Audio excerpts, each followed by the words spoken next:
Well, you know it's gonna be a good day when I've got another scooter from Apollo. These guys just kick butts in making electric scooters. I mean, there's the Apollo Ghost, which was one of the best-selling dual motor scooters out there for around $1,500. This is the Apollo Phantom. Got dual motors, quadruple spring suspension, an individual regen brake lever, and an app to customize acceleration and the regen brake levels. There's a ton of good stuff with this scooter, so let me start off talking about speed.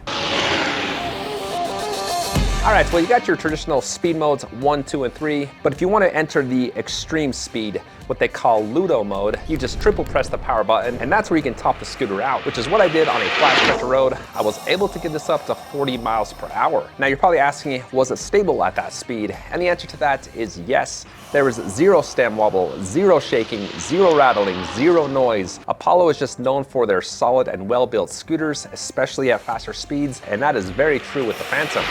A few more things about speed that I liked was the nice feeling throttle. Typically with dual motor scooters, I prefer the trigger style throttle, but if you are going the thumb route, which obviously these guys did, that is the thumb throttle that I prefer. It's just more durable, it's nicer feeling, it just feels like it's going to last throughout the years. Now with a lot of scooters that I test going that fast, typically I have to put my foot back on the fin to get lower and then grab the grips very tight to feel comfortable going at those faster speeds. Not with this. My grip was loose and comfortable and I was standing straight up. And that's one thing I look for in a high powered scooter, is if I feel comfortable going fast, standing straight up. Because if you have to bend over and get low, you tend to get exhausted and tired doing that.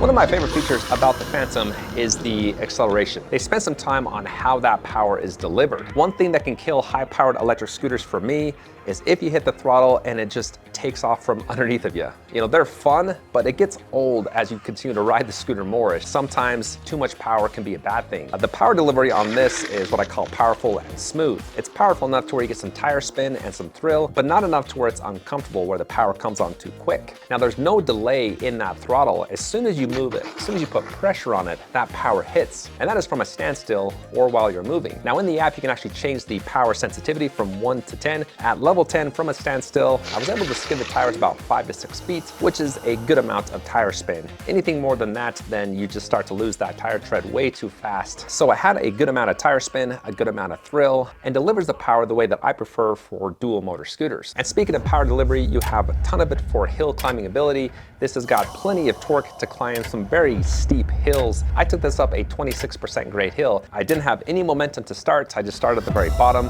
on Ludo mode with a full charge on the scooter and was able to just rip up the hill. I'm 190 pounds and I felt like I could easily tackle something steeper. Now, as far as range, my average speed was 35 miles per hour. I got 1,568 feet of elevation gain, and I went 23.65 miles. Anything over 20 miles, averaging 35 miles per hour, is an awesome range. A few things about the range test is that once the scooter went down to 2 battery bars, that's when I felt a power decline. The acceleration just wasn't as poppy as it was with a full battery. And then the last battery bar does go pretty quick. I was only able to get about 3 to 4 miles once that last bar hit. I want to take a few minutes and talk about brakes, because that's where Apollo put a lot of time and effort. And the reason why I say that is because this scooter has the best regen brakes by far that I've seen. Now, typically most scooters, if they have regen brakes, they're built into the brake lever. That's not the case here. The Phantom has its own separate regen brake lever, which is identical to the throttle as far as looks and design. And they are powerful enough to where I didn't even have to use the disc brakes. I maybe used them 2 or 3 times, and that was mostly just out of habit. That's just how I'm used to braking. To test them out even further, I actually took it down the same hill I came up for the hill test, which again is the 26% grade. When I hit the regens, I was going over 20 miles per hour, and they actually slowed me down and almost stopped me before I hit the bottom of the hill. And they're even powerful enough to when I was going slow, I actually had some tire skid. Now, just like the acceleration in the app, you can change the braking intensity from levels 1 to 10. For this test, I did have them set to level 10, and I would recommend keeping them at that level just because they aren't jerky, they are smooth, and again, they're powerful enough to stop you without having to use the disc brakes.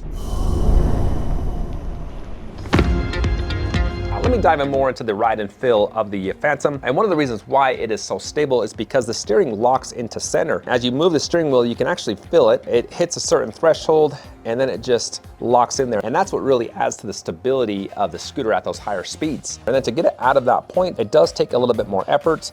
Once you do, then it kind of loosens up a little bit. And even outside of that point, it's still pretty stiff. It's not really a loose steering, which is what you want for scooters that hit 40 miles an hour. Now this is the type of handling where it's less turning the handlebars and more leaning. If you turn the handlebars, once you break that center point, then it is a little bit jarring. It's not as stable as I like. So what I found, if I just lean and try to keep that tire locked in place, that provided the best handling. This is more of a leaning to turn type of a scooter rather than just cranking the handlebars to make the turns. Now, as far as the deck, I thought it was a little bit short, but it was a good length, about 7 to 8 inches wide. Another thing I liked is that they did sink the screws below the silicone pad, so you can't feel any of those screws, which does feel nice on your feet. I also liked the fin angle. It wasn't too steep, so when I did use it, there wasn't this weird torque on my ankle. I liked how lightweight it is, very easy to pop up on top of a curb, and even the back tire was also easy to pop up, and it's even light enough to where I could bunny hop it.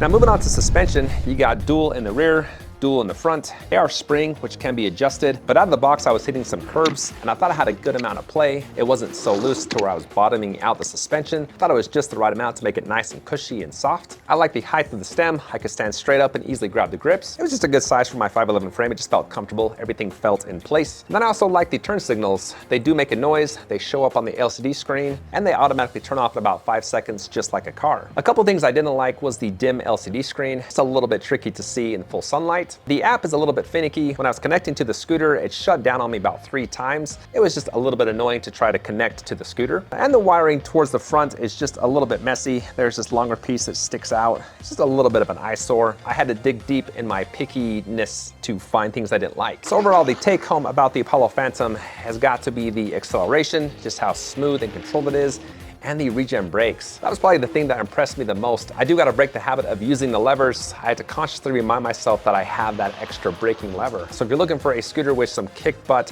regen brakes, it doesn't get any better than this. So that wraps up the review. Let me know if you have any questions about the Phantom. As always, thanks for watching and take care.